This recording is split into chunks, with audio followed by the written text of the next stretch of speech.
Hello everyone. आज हम हैं माइक्रोसॉफ्ट 365 कोपायलट के साथ। इस वीडियो में जानने की कोशिश करेंगे कि व्हाट इज़ कोपायलट, कोपायलट की फाउंडेशन टेक्नोलॉजी क्या है, इसका आर्किटेक्चर क्या है, इसका इकोसिस्टम क्या है और कौन से ऐसे फीचर्स हैं जो इसको दूसरे से यूनिक बनाते हैं। तो आइए देखते हैं। Microsoft 365 Copilot is your AI companion. What makes it different is कि it is built into Microsoft 365 apps. So ये जो इसकी apps के साथ कनेक्शन है, जो apps के साथ इंटीग्रेट होकर ये काम करता है, वही Copilot को दूसरे टूल्स के मुकाबले में यूनिक या डिफरेंट बनाता है। हम इसकी फाउंडेशनल टेक्नोलॉजी को स्टडी करते हैं और अब हम देखते हैं यहाँ पे कि Microsoft Copilot is here. अब इसके पीछे लार्ज लैंग्वेज मॉडल काम कर रहा है and which large language model based on OpenAI. So ये एआई पावर्ड असिस्टेंट के पीछे large language model based on OpenAI, this is one of the technology. The second technology is all the apps, जिसकी हमने अभी बात की कि वो माइक्रोसॉफ्ट 365 एप्स के साथ कनेक्टेड है। So all those apps they are like Word, Excel, PowerPoint, Outlook, Teams, OneNote and more. और जो तीसरी टेक्नोलॉजी है that is Microsoft Graph. This is one of the very important technology. और Microsoft Graph is all about your own data, हमारी emails, हमारी files, हमारी meeting chats, calendars, contacts and all. So ये तीन चीज़ें, तीन टेक्नोलॉजीज माइक्रोसॉफ्ट कोपायलट के behind काम करी। So this is just an interface और इसके बिहाइंड ये तीन इंटीग्रेटेड टेक्नोलॉजीज काम कर रही है, जिसको हम आगे डिटेल में पढ़ेंगे। सो बिगिनिंग में माइक्रोसॉफ्ट 365 ने गिटहब कोपायलट को लॉन्च किया था, which is totally developer focus coding assistant. However later on इसे इवॉल्व किया गया और उसके बाद जब ये इवॉल्व हुआ तो ये बोथ टेक्निकल और नॉन टेक्निकल यूजर्स के दरमियान पॉपुलर हुआ because of its unique feature. So in the beginning it was GitHub Copilot और आज ये माइक्रोसॉफ्ट कोपायलट है, connected with all the apps of Microsoft Copilot. So what makes it unique, अगर हम देखें तो ये डिफरेंट इस तरह से है कि it's integrated with Microsoft apps, जिसकी हमने अभी बात की। Secondly work flow centric productivity automation. So work flows जो है वो इससे बहुत स्मूथ है, जो कि हमारी प्रोफेशनल लाइफ में बहुत ही ज़्यादा इंपॉर्टेंट होते हैं। और ऑटोमेटेड वर्क फ्लोज, जिसको हम आगे डिटेल में भी देखेंगे, बट वी ऑल नो कि ऑटोमेटेड वर्क फ्लोज की कितनी ज़्यादा हमें नीड होती है and it actually save lot and lot of our time and energies. Third is contextual personalise assistant. So personalised और हमारे कॉन्टेक्स्ट में जितना भी डेटा है वो उसके पास मौजूद है। So whenever we are prompting for anything और वी आर आस्किंग एनीथिंग, वो हमारे पर्सनलाइज्ड डेटा के साथ कनेक्ट होके एक्चुअली हमें कस्टमाइज रिस्पॉन्सेस मिलते हैं। Fourth one is increasing multimodal capabilities, और हम देखते हैं कि वो सारे टूल्स जो मल्टी मोडाइल कैपेबिलिटीज़ रखते हैं they are very popular and Copilot is one of them, जिसमें ये न सिर्फ टेक्स्ट जनरेट कर सकता है बल्कि डिज़ाइनिंग एंड डिफरेंट टेम्पलेट्स को ऑल्सो वो फॉर्म कर सकता है, और इसको हम डिटेल में अपनी वीडियो में देख रहे होंगे। Enterprise grade security and compliance, the last one and very important one. जब भी हमारे AI पावर्ड टूल्स के साथ अगर हमारा कनेक्ट हो हमारा पर्सनल डाटा भी, तो हम सबका एक बहुत बड़ा कंसर्न होता है कि सिक्योरिटी बहुत ज़्यादा होनी चाहिए, प्राइवेसी मौजूद होनी चाहिए, और इसके लिए माइक्रोसॉफ्ट जो है वो हमें एक कमिटमेंट देता है कि ये सेफ़ एंड सिक्योर है। हम थोड़ी सी डिटेल में जाते हैं और उनकी एग्जाम्पल्स को समझने की कोशिश करते हैं। सो ग्राउंडिंग इन लाइव डाटा, अगर वो हमारे डाटा के साथ ग्राउंडेड है तो हमें इसे बड़ा ही आसानी से हम इसे कमांड दे सकते हैं कि draft a proposal based on file A and email thread B. So एक प्रपोजल ड्राफ्टिंग की बात कर रहे हैं हम, लेकिन एक्चुअली ऐसे बहुत सारी हम ड्राफ्टिंग नॉर्मली भी LLMs को देते हैं, लेकिन इसमें इंपॉर्टेंट और यूनिक बात यह है कि इसे हमारे फाइल ए के अंदर जो मौजूद डॉक्यूमेंट है उसकी बेसिस पे प्रपोजल क्रिएट करना है। एंड आप देखें अब एक और चीज़ ऐड इन की, एंड दैट इज़ कि ईमेल थ्रेड बी में ईमेल भी करना है। बट अगर हम इसी काम को अपने नॉर्मल किसी भी टूल से करें तो वी नो कि हमें अपनी फाइल्स मैन्युअली अपलोड करनी होगी, और उसके बाद हमें जो है वो इसको सारी ईमेल का बैकग्राउंड बताना होगा। इसके बाद ही हम इसे कोई ऐसा प्रॉम्प्ट दे सकते हैं कि वो ड्राफ्ट कर सके हमारे प्रपोजल को।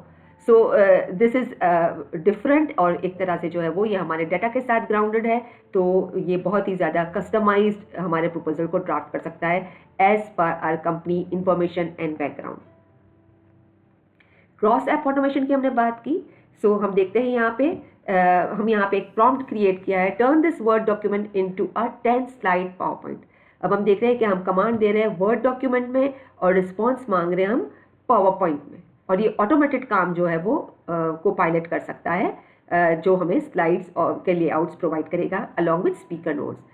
नॉर्मली हम देखते हैं कि हमारे बहुत सारे टूल्स ऐसे हैं जो स्लाइड्स प्रेजेंट करते हैं, बट हमें इसे पर्टिकुलरली अपना कंटेंट भी देना होता है और उसके बाद स्लाइड क्रिएट होती है उन टूल्स के अंदर। This is beyond thought, that is time travel.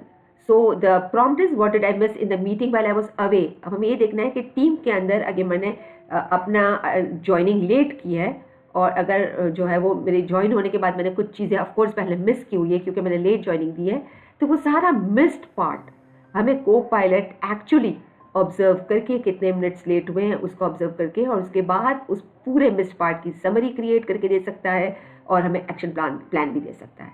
जबकि हमें अदर टूल्स में ये फीचर नज़र नहीं आता है, और वो हमें मे बी अगर हम थर्ड पार्टी बॉट की सर्विस लें तो हमें समरी तो मिल जाएगी, but not this much customise कि हमने जितना मिस किया है उतना ही हमें आगे जो है वो उसकी समरी मिल सके और एक्शन प्लान्स मिल सके। ईमेल कॉन्टेक्चुअलाइजेशन।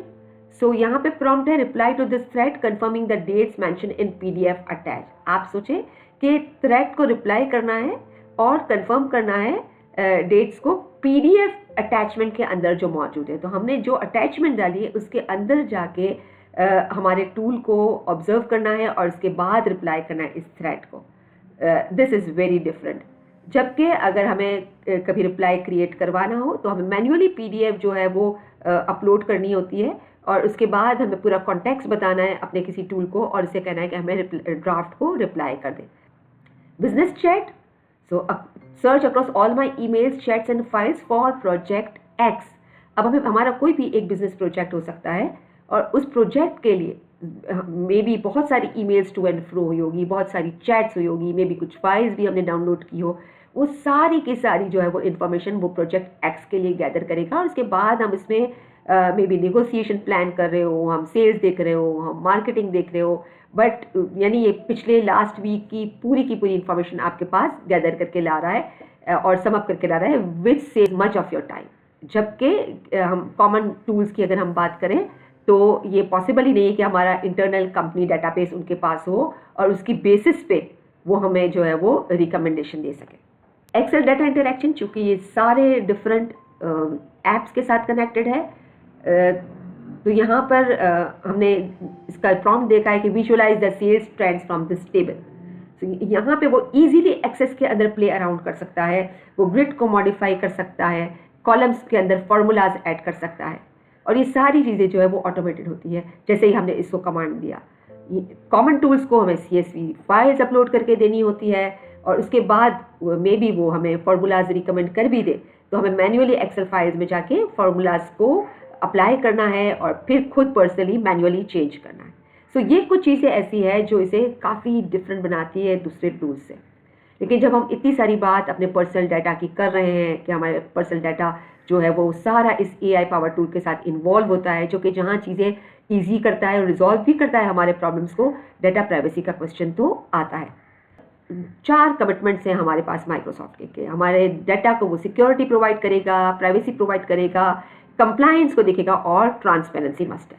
सो ये 4 एरियाज पे माइक्रोसॉफ्ट का कमिटमेंट है कि हमारा जो भी डाटा उसके पास है वो ये चारों चीज़ें जो है वो इस पे डेफिनेटली जो है वो इम्प्लीमेंट होती है।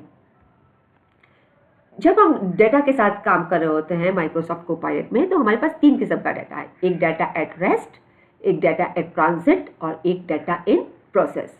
सो डाटा एट रेस्ट से क्या मुराद है? डाटा एट रेस्ट से मुराद है एनी ऑफ द फाइल जो हमारी वन ड्राइव के फोल्डर में है, जिसपे हम इस वक्त कुछ भी कर नहीं रहे हैं, कोई ऐसी मूवमेंट नहीं है, बट वो मौजूद ज़रूर है, तो वो डाटा एट रेस्ट है। Data at transit, so for example we are sending an email from Outlook, so ये डाटा इन ट्रांजिट की कैटेगरी में आ जाएगा। और डाटा इन प्रोसेस में when we are organising Excel sheet, जो अभी हमने बिल्कुल बात की कि खुद डाटा के एक्सेल शीट के अंदर ये बहुत सारी चीज़ों को ऑर्गेनाइज कर रहा है, फॉर्मूलाज को कॉलम्स के अंदर अप्लाई कर रहा है, तो वो डाटा इन प्रोसेस है। So whether data at rest, data at transit और डाटा इन प्रोसेस, इन तीनों कंडीशन में मल्टी लेयर्ड इंक्रिप्शन होती है, ताकि हमारा सारा डाटा जो है वो सेफ एंड सिक्योर हो। और इसके साथ ही ये enterprise grade security and compliance हमें माइक्रोसॉफ्ट कोपायलट में प्रोवाइड करता है। ये माइक्रोसॉफ्ट कोपायलट का आर्किटेक्चर है, और चूंकि ये कुछ कॉम्प्लेक्स नज़र आ रहा है, हम इसको थोड़ा सा ब्रेक डाउन करते हैं और आगे बढ़ते हैं। सबसे पहले माइक्रोसॉफ्ट एप्स के ज़रिए यूज़र अपना प्रॉम्प्ट सेंड करता है कोपायलट को। सो फर्स्ट प्रॉम्प्ट यूज़र के पास है इन एप्स को यूज़ करते हुए। इनमें से कोई भी ऐप हो सकती है, may be word, may be office, may be teams, may be power point, और उसके थ्रू हमारे पास एक यूज़र प्रॉम्प्ट आ रहा है।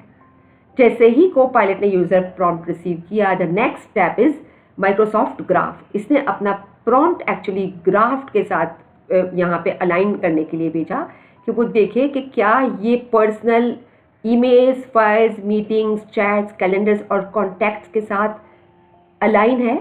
और यहाँ पे जो है वो कोपायलट का काम है कि वो इसे मॉडिफाई करता है, और मॉडिफाई करने के बाद ये लार्ज लैंग्वेज मॉडल के पास आता है। लार्ज लैंग्वेज मॉडल उस प्रॉम्प्ट को प्रोसेस करता है, उसमें एक बेटर एग्जीक्यूशन देता है अपने रिस्पॉन्स की। और जैसे ही ये रिस्पॉन्स रेडी होता है, ये अगेन पोस्ट प्रोसेसिंग के लिए माइक्रोसॉफ्ट ग्राफ की तरफ जाता है, ताकि वो रीचेक कर सके कि सारी चीज़ें अलाइंड और मैच्ड है।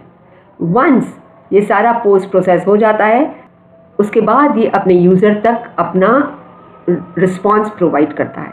तो हम यहाँ पे देख सकते हैं कि कितना एक रिच प्रोसेस है यहाँ पे, जिसमें सारी एप्स भी इंटीग्रेटेड है, माइक्रोसॉफ्ट ग्राफ भी है और लार्ज लैंग्वेज मॉडल भी मौजूद है, जिसकी हमने पहले से ये बात की थी कि ये तीनों फाउंडेशनल टेक्नोलॉजी इन्वॉल्व है उसके आर्किटेक्चर के अंदर। यहाँ हम बात करेंगे थोड़ी सी माइक्रोसॉफ्ट कोपायलट के इंटरफेस की। तो ये इसका यहाँ पे इंटरफेस है, और यहाँ से हमारे पास चैट का ऑप्शन भी है, क्रिएट का ऑप्शन भी है, और हमें यहाँ सारी एप्स भी नज़र आ रही। बट फॉर नाउ हम इसकी चैट की बात करते हैं। सो हम यहाँ देखेंगे there are so many different prompts. हमारे पास ऑलरेडी प्रॉम्प्ट मौजूद है, इनफैक्ट प्रॉम्प्ट की पूरी लाइब्रेरी मौजूद है, and you can see how many prompts are there are lot of prompts.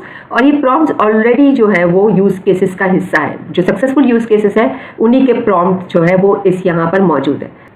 हम यहाँ डिफरेंट प्रॉम्प्ट्स देख रहे हैं, और हम इसमें से कोई भी प्रॉम्प्ट पिक कर सकते हैं। आप देखें यहाँ हमारे पास कोडिंग के प्रॉम्प्ट्स भी मौजूद हैं, और डिफरेंट काइंड ऑफ विजुअलाइजेशन के हैं।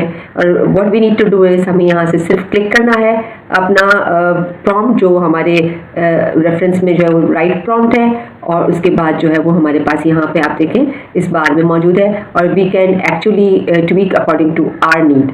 सो ये प्रॉम्प्ट गैलरी या प्रॉम्प्ट लाइब्रेरी जो है वो बड़ी इफेक्टिव है और सक्सेसफुल यूज़ केसेस की है, हम इसको यूज़ कर सकते हैं। इसके साथ ही अगर आप यहाँ पे देखें तो हमें नज़र आता है क्रिएट का ऑप्शन। जब हम क्रिएट के ऑप्शन को क्लिक करते हैं तो हमारे पास एक्चुअली डिज़ाइन के जितने भी एलिमेंट्स हैं वो नज़र आने शुरू हो जाते हैं। सो इमेज हो, पोस्टर हो, फॉर्म हो, बैनर हो, वो सारी चीज़ें भी हम कोपायलट के थ्रू बना सकते हैं। अगर हमें इमेज बनाना है तो आप देखें कि हर इमेज के साथ यहाँ पे जैसे प्रॉम्प्ट गैलरी की हमने बात की इससे पहले चैट में, यहाँ पे भी आप देखिए प्रॉम्प्ट मौजूद है, और यहाँ पे इन्होंने एक सैंपल दिया है कि इस प्रॉम्प्ट के ज़रिए आप इस तरह की कुछ इमेज क्रिएट कर सकते हैं, और हम इसको थोड़ा बहुत चेंज भी कर सकते हैं। आप यहाँ पे डिफरेंट देखें, हर इमेज के साथ इसका प्रॉम्प्ट मौजूद है। सो अगर हमें कोई भी similar kind of image required है तो हम उसे पिक एंड चूज़ करके, और हमारे जो कस्टमाइज हमें कोई डिफरेंट देना है उसको हम प्रॉम्प्ट में चेंजेस कर सकते हैं। So this is also very different और एक बहुत ही प्रोडक्टिव चीज़ है कि हमारे पास इमेजेस या हमारे पास जो हमने दूसरी और बात की कि वेदर इट्स पोस्टर या फॉर्म या बैनर, इन सब के सैंपल वो पीसेस भी मौजूद है जिसको हम देख सकते हैं, और जो इसके साथ हमें प्रॉम्प्ट यूज़ किए जा सकते हैं वो भी मौजूद है। सो यहाँ तक हमने जो है वो कोपायलट का थोड़ा सा टूर किया है। हम अपनी नेक्स्ट वीडियो में इसके ऐप्स के साथ इसके किस तरह से कनेक्शन है और किस तरह से इंटीग्रेटेड है उस पर हम ज़रूर बात करेंगे। Thank you very much.